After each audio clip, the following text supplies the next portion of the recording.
Now, normally I don't like to do unboxing videos, but I was pretty much forced to do this one because Nokia sent me a box that is so... You know what? Just watch the video. Now, first of all, look at the size of the box that they sent to me. This is for a phone, and this is the box they sent. As you can see on the name, it says Icon, so of course this is the Nokia Lumia Icon, launching on Verizon.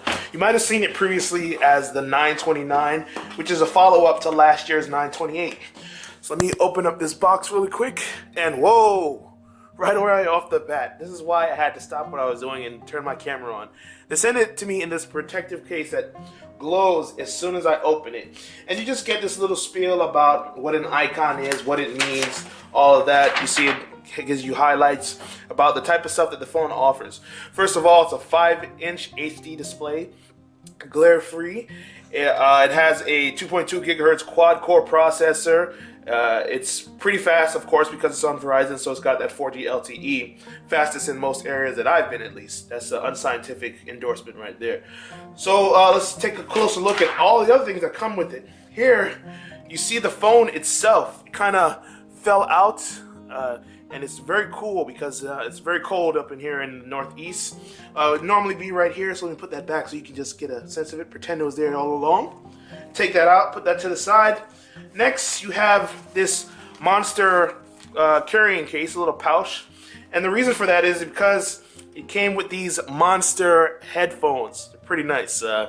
I'm not much of a headphone guy. I usually use earphones, but my friends at Board at Work, they're really into headphones, and they can tell you about whether or not these are good or not.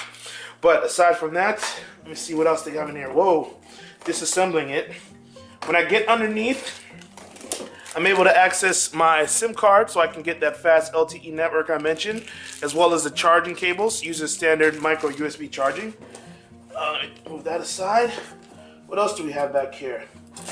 And then we have more charging cables. This time it's for my headphones that I mentioned, and a little guide with the headphones as well.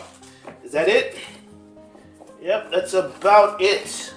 So now I just have this cool light up case that I can play around with and do other things with. So now let's take a look at the phone itself. I mentioned that the Lumia Icon has a 2.2 gigahertz processor, and it's quad-core. Yes, it is the Qualcomm Snapdragon 800, so you know this thing is definitely going to pack a punch. It also has 2 gigs of RAM to boot and 32 gigabytes of internal storage.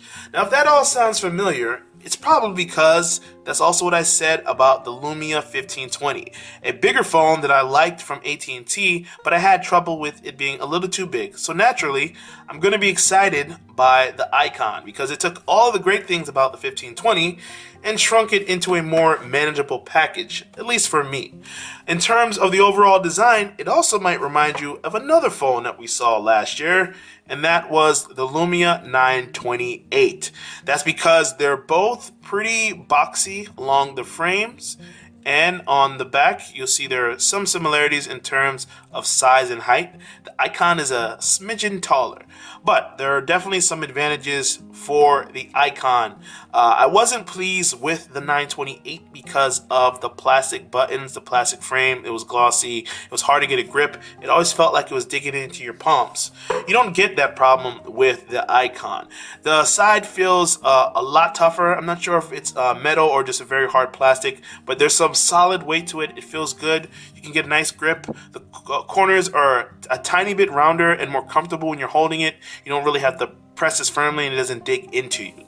And the buttons are also more responsive. So when you tap on them, you know you're tapping on them, and they just happen very quickly. You don't have any problems. You have volume up and down buttons, a power button right here, and of course the dedicated camera button, which is cool because when you tap the camera, it launches automatically in there, and once you're in the app, pressing it takes a photo. I went outside for a few minutes, took some early quick photos. Looked pretty good from what I saw. Didn't get a chance to test out the flash or in daylight photos because it was late afternoon, but I was pleased with what I saw. So spoiler alert, this is probably going to be a good camera. It has a 20 megapixel camera on the back along with LED flash, and that's pretty nice. On the front, you have a 2 megapixel sensor, but it only takes 1.2 megapixel still photos and 720p video for when you do video chatting and things like that.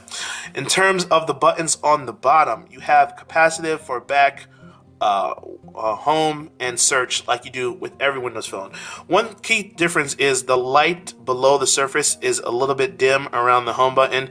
That was an issue that we ran into with the 928 as well, and it looks like it might play itself out. Not as bad on the new Verizon icon, but it's something that you'll have to take note of. Aside from that, this feels pretty solid, pretty nice. A couple of other things I wanted to note: at the top, you have a nano SIM tray. To take that out, you just lay the phone flat and just pull out until it comes out, and you can access the tray. You might notice a couple of gray little stripes in between the headphone jack at the top and also in between the micro USB charging port at the bottom. These are both microphones, and the icon is designed to have really good audio recording, whether you're doing videos or if you're just doing regular audio recording or on a phone call. So you have two microphones at the bottom and two at the top. I'm going to do some testing of both of them to see how well they work, but Nokia is pretty excited about that, so hopefully we know that it's going to be pretty nice. Aside from that, it has a 5-inch display. And earlier on, I mentioned that it takes everything that I love about the Lumia 1520 and put it in a smaller package, but I still was able to get the big 5-inch display. The Lumia 1520 was nice, but it was just a little too big for me. So here I have a more manageable 5-inch display. It's 1080p, so that's very nice to know. Feels good. It's an OLED display, and it has Nokia's usual trappings. So you've got outdoor readability, excuse me, to improve the visibility. You also have clear black, so the darker images look truer to form, and it has a nice levels of saturation. And when you play around with the accents, you can change colors to your liking. And of course, this is the Lumia Black edition, so you've got additional software options like screen rotation lock. So if you're like reading in bed and you tilt it to one side, it won't suddenly switch between one orientation or the other. You can also go into your display settings and change the brightness and change the color profile of the phone overall. So this is just a quick early look at the Nokia Lumia icon. It's been pretty pleasing. I must say, it's been pretty pleasing. So I look forward to doing a full review of this very soon. And there you have it. This is the Nokia Lumia icon. Keep in mind, this is just an unboxing and first impression. Be sure to click like and subscribe so you can be notified when the full review is posted next week. In the meantime, I'm going to try out these red headphones that go oh so lovely with my red shirt and see if I can find out more about the Nokia Lumia icon. Thanks for watching.